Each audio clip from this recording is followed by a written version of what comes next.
A major UN report compiled over 5 years by 600 international scientists has warned that the world's oceans are in a deepening crisis, demanding urgent global action due to the mounting toll of climate change, pollution, and overfishing. 유엔은 600여 명의 과학자가 참여해 5년에 걸쳐 작성한 주요 보고서를 통해 기후변화와 오염, 남획으로 누적된 피해로 전 세계 해양이 처한 위기가 갈수록 심화되고 있으며 이에 대한 국제사회의 긴급한 대응이 촉구된다고 밝혔습니다. Tell us more. Yeah, so they're saying that the world's oceans are facing this deepening crisis because of climate change, pollution, overfishing, and biodiversity loss. This is placing increasing pressure on marine ecosystems. So this report has been compiled by 600 scientists, and the assessment has found that ocean temperatures and sea levels are rising at accelerating rates, while Arctic and Antarctic ice cover continues to shrink. The report warns that the Arctic Ocean could experience ice-free conditions during September as early as the 2030s, and that up to 90% of coral reefs could disappear if global warming exceeds 1.5 degrees Celsius above pre-industrial levels. And plastic pollution remains a major concern, with more than 52 million tons of plastic waste entering the oceans each year and affecting over 4,000 marine species. So the UN has called for stronger international cooperation and urgent action to protect ocean health and prevent further environmental damage. 해수면 온도도 온도지만 또 해수면 자체가 상승을 하고 있습니다. 이제 온도가 오르다 보니까 빙하들이 녹아서 해수면 자체가 이렇게 굉장히 빠른 속도로 상승하고 있다고 합니다. 아무래도 이제 전 세계 기후 또 우리의 미래가 계속해서 걱정이 많이 되는 부분인데요. 여러 가지로 인해서 이런 일들이 생긴다. 그 중에서는 기후변화, climate change, 오염 문제, pollution.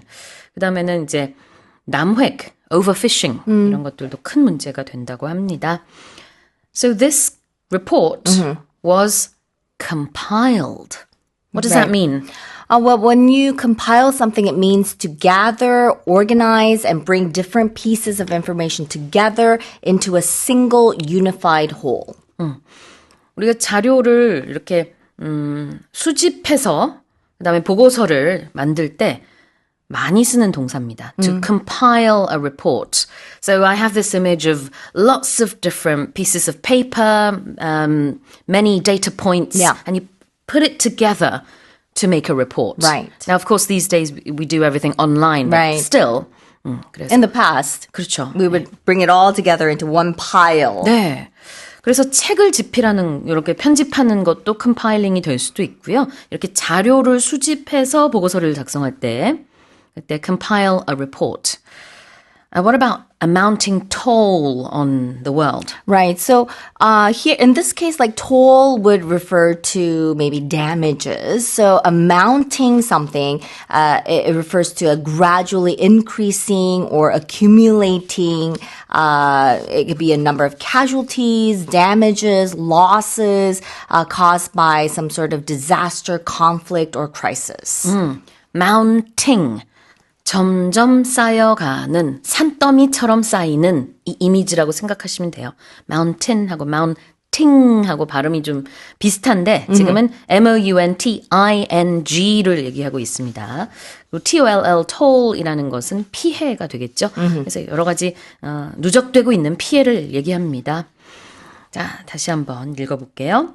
A major UN report compiled over 5 years by 600 international scientists has warned that the world's oceans are in a deepening crisis demanding urgent global action due to the mounting toll of climate change, pollution, and overfishing. Right, let's move on to the next headline. After 144 years in the making, Barcelona's Sagrada Familia is finally shedding its construction cranes with the inauguration of the basilica set to take place today, marking 100 years to the day since the death of the church's architect, Antonio Gaudi. 스페인 바르셀로나의 사그라다 파밀리아 성당이 착공 144년 만에 드디어 외관에 건설용 크레인을 철거하면서 건축가 안토니오 가우디의 타계 100주기가 되는 바로 오늘 성당 외관의 구조적 완성을 알리는 준공식이 열릴 예정입니다. So finally, it's done. The work is done. Yeah. And it's been over 144 years. It's a very iconic basilica, and it has finally reached its full height with the installation of the final cross atop the Tower of Jesus Christ. So the completion of the church's 18th and tallest tower marks a major milestone and, of course, coincides with the 100th anniversary of architect Antoni Gaudi's death. And it's been delayed for decades by war, political upheaval, financial challenges, and the destruction of many of Gaudi's original plans during the Spanish Civil War. The project was ultimately completed using a combination of surviving designs and modern technology.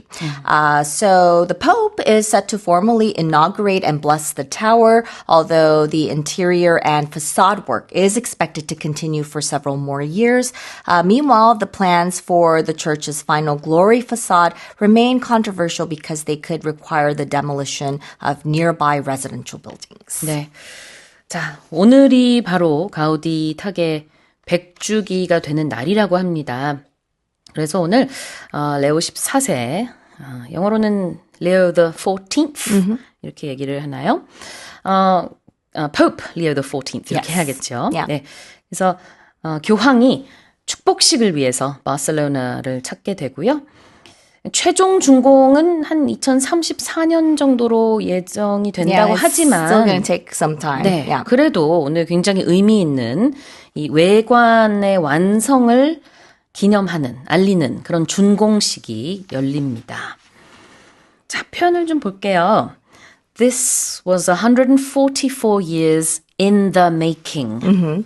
We use this expression to describe something that's currently in the process of being created, developed, or formed, and it's almost always used to describe like a long-term process or things that require a lot of history, time, and effort to build. 만들어지고 있는 그 긴 기간을 얘기하고 있는 건데요. This was 144 years in the making. 그러면은 지금 이렇게 외관이 완성되기까지 144년이라는 긴 세월이 걸렸다, 지났다 이렇게 보시면 됩니다. And it says it's finally shedding its construction cranes. Right. And this means to kind of cast off or to let go of something or to get rid of something perhaps unwanted. shedding이라는 것은 이제 벗겨내다라는 의미가 있죠. So animals, they shed fur. Snakes shed their skin. Yes. And in this case, the Sagrada Familia will be shedding its cranes. Right. It no longer needs it. Yeah. You can also shed your weight. Yes, shed pounds. Unwanted pounds, unwanted 맞아요. kilos. Yes. 네네. 그래서 shed라는 게 이렇게 털갈이 할 때도 뭐 탈피를 할 때도 쓰기도 하지만 또 우리는 이제 살을 뺄 때도 이렇게 뭔가 빠져나간다라는 Yeah. 느낌이거든요. 그래서 Sagrada Familia 성당이 드디어 이 건설 크레인을 다 이제 철거하고 외관을 완성하는 것을 이제 기념하게 됩니다.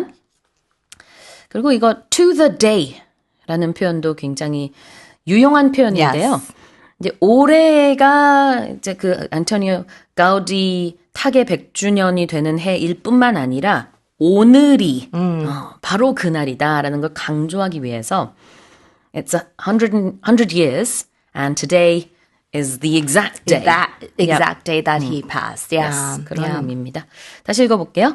After 144 years in the making, Barcelona's Sagrada Familia is finally shedding its construction cranes with the inauguration of the basilica set to take place today, marking 100 years to the day since the death of the church's architect, Antoni Gaudi. Right, let's move on to the final headline. A supercomputer simulation conducted by British researchers has named Argentina as the most likely champion of the 2026 World Cup in North and Central America. 영국 연구진이 슈퍼컴퓨터를 활용해 2026 북중미 월드컵 경기를 시뮬레이션 해본 결과 아르헨티나 국가대표팀이 가장 높은 우승 가능성을 보인 것으로 전해졌습니다. What do we know? I was reading this and I thought it was kind of funny because I would have presumed that they would have used AI instead of a supercomputer. But yes, it was a British research team and they predicted that the defending champion Argentina was the most likely winner of the 2026 FIFA World Cup after running thousands of simulations on a supercomputer. And the study was led by James Reed of the University of Reading. They analyzed international match results since January of 2023 and evaluated teams' attacking and defensive strengths. And Argentina ranked first in title probability ahead of France and Spain, although researchers said the gap among the leading contenders is very small. And, no one knows what's going to happen at these games. So this is just a probability. And among non-European and non-South American teams, Japan ranked highest at 11th, while South Korea placed 20th. And South Korea's group stage opponents, Mexico, Czech Republic, and South Africa, were ranked 15th, 34th, and 39th place respectively. 그래요. 자, 우리 시간으로 내일 모레 금요일 날 월드컵이 시작이 됩니다. 현지 시간으로는 6월 11일이에요. 우리가 이제 더 빠르기 때문에 우리 시간으로는 금요일이고요. 그다음 또 마침 그날 우리가 체코와의 경기가 있습니다. 자, 이 이제 시뮬레이션으로 국가 축구팀들의 순위를 딱 매겼잖아요. 한국은 20위이고 그다음에 이제 한국이 속한 그 조별 리그에 있는 상대 국가들의 순위도 궁금하시죠? 체코는 34위, 그다음에 이제 멕시코 15위, 남아공 39위 이렇게 슈퍼컴퓨터가 예상을 하고 있는 거고요. Yeah. 네. 우리가 지금까지 나와 있는 스케줄표 우리나라 국가대표팀의 축구 경기는 이번 주 금요일 오전 11시를 시작으로 그다음에 그 다음 주 금요일 오전 10시에는 멕시코와의 경기가 있고요. 그리고 또 얼마 지나지 않아서 25일 목요일에는 역시 오전 10시에 남아프리카 공화국 남아공과의 경기도 지금 계획이 되어 있습니다.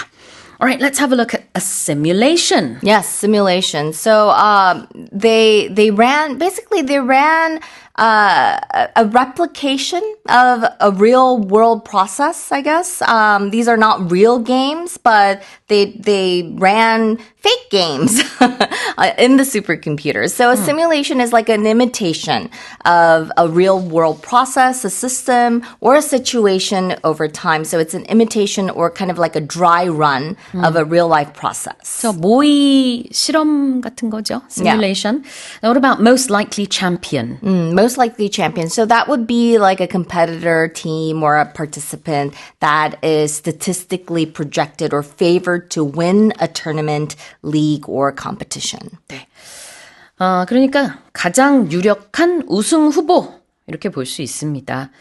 이 슈퍼컴퓨터의 시뮬레이션에 의하면은 아르헨티나, 그다음에 프랑스, 스페인 순으로 이렇게 월드컵 우승 가능성을 점쳐보고 있는 건데요.